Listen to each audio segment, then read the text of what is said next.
जालोर जिले के चारों तरफ जो जिले हैं, गुजरात का बाड़मेर, पाली, इनमें पॉजिटिव कोरोना के मरीज मिल चुके हैं, लेकिन जालोर जिला अभी भी बचा हुआ है। हमारे साथ कलेक्टर हिमांशु गुप्ता मौजूद है, जिनसे बात करते हैं कि जालोर में क्या रणनीति अपनाई गई, जिसके तहत जालोर जिले में कोरोना वायरस का एक भी पॉजिटिव मरीज अभी तक सामने नहीं आया है। सर, जिले में क्या रणनीति अपनाई गई है?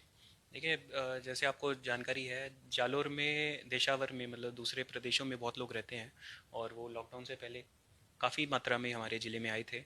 तो उनके लिए हमने रणनीति ये रखी थी कि हमने गांव-वार ग्राम प्रभारी लगाए थे और ग्राम पंचायत पे कंट्रोल रूम बनाए हैं। हर बूथ पे जो बीएलओज हैं वो अपने अपने क्षेत्रों में राउंड ले रहे हैं। मंशा ये है कि जो व्यक्ति बाहर से आया है उसकी 28 दिन की एक हिस्ट्री हमारे पास रिकॉर्ड हो जाए, तो वो व्यक्ति जो हमारा बीएलओ है या एएनएम है वो उस व्यक्ति से डेली संपर्क करके पूछते हैं कि आपके स्वयं के या परिवार में कोई लक्षण तो नहीं है, जिससे हम ये संतुष्ट हो पा रहे हैं कि किसी के अगर लक्षण है तो आगामी जो प्रक्रिया करनी है, टेस्ट कराना है या उसके दवाई देनी है, वो हम आगे की कार्रवाई कर रहे हैं।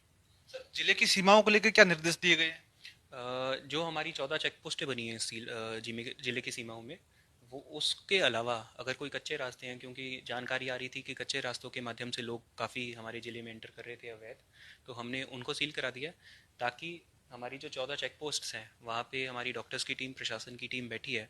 कोई भी व्यक्ति एंटर हो विद पास या अगर कोई गुड्स का काम है तो वो नियमानुसार हम उसको एंटर कर रहे हैं और उसकी प्रॉपर स्क्रीनिंग के बाद एंटर कर रहे हैं।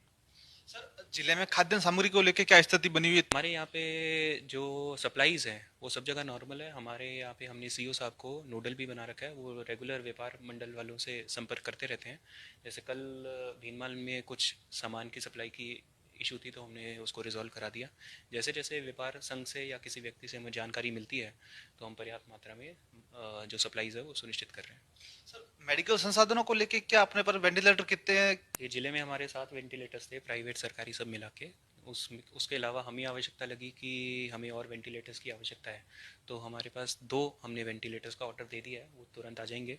उसके अलावा छोटे वेंटिलेटर के रूप में बाईपैप मशीन्स हम बोलते हैं, वो भी हमने 10 खरीद ली हैं सेफ गार्ड के रूप में। फ्लो मीटर्स हमारे पास पर्याप्त मात्रा में है, ऑक्सीजन सिलेंडर्स हमारे पास पर्याप्त मात्रा में है। एक डिमांड आ रही थी फील्ड स्टाफ से थर्मल स्कैनर्स की, जो स्क्रीनिंग करते हैं उसमें थर्मल स्कैनर की आवश्यकता होती है, तो हमने 250 थर्मल स्कैनर्स का ऑर्डर दे दिया है, जिसमें से 100 हमारे पास प्राप्त हो गए हैं और बाकी जल्दी आ जाएंगे। सर, जैसे ही अपने पड़ोसी राज्य गुजरात में ज्यादातर मरीजों का उपचार चल रहा है, दवाई की दिक्कत आ रही है, इसको लेके कोई प्रशासन प्रयास कर रहा है, सर?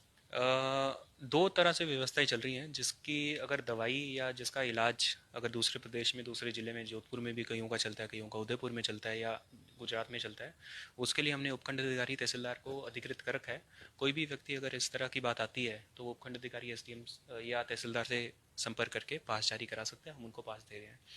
उसके अलावा रानीवाड़ा में एक हमने प्रयोग किया है कि अगर किसी गांव में कुछ ऐसी दवाइयों का सप्लाईज की आवश्यकता है जो यहाँ पे नहीं उपलब्ध, तो हम उसको संकलित करके एक दुकान को हमने अधिकृत कर दिया है, वो इकट्ठी मंगा लेता है और वो फिर आगे डिस्ट्रीब्यूशन हो जाता है। जालोर जिले में कोरोना वायरस को लेकर लॉकडाउन लागू है। लॉकडाउन की जिला प्रशासन सख्ती से पालना करवा रहा है। जिले भर में अभी तक कोरोना वायरस का एक भी पॉजिटिव नहीं मिला है। विक्रम गर्ग, ईटीवी भारत, जालोर।